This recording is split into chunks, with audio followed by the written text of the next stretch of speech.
जमीन विक्री घोटाळा प्रकरणात गुन्हा दाखल झालेल्या दिग्विजय पाटील राहत असलेल्या पुण्यातल्या गोखले नगर भागात साम टीव्हीची टीम पोहोचली आहे।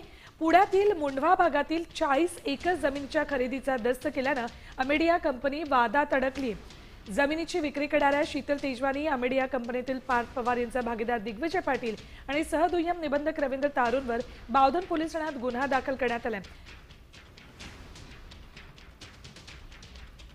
याचाच आढावा घेतला आमचे प्रतिनिधी अक्षय बडवे यांनी। भागात असलेल्या जमीन व्यवहार प्रकरणी आता गुन्हा दाखल करण्यात आलेला आहे।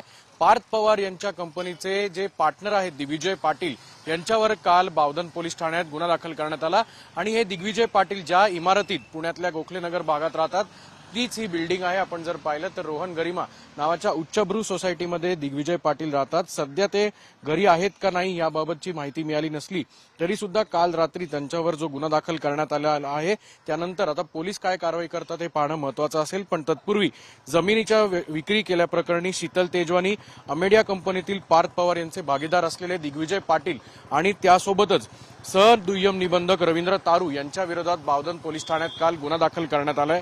त्यामुळे पार्थ पवार यांचं नाव सध्या या गुन्ह्यात जोडलं गेलं नसलं तरी सुद्धा त्यांचे भागीदार, व्यावसायिक भागीदार असलेले दिग्विजय पाटील यांच्यावर गुन्हा दाखल करण्यात आलाय। कॅमेरामन सुमित भोसलेसह अक्षय बडवे, साम टीव्ही न्यूज, पुणे।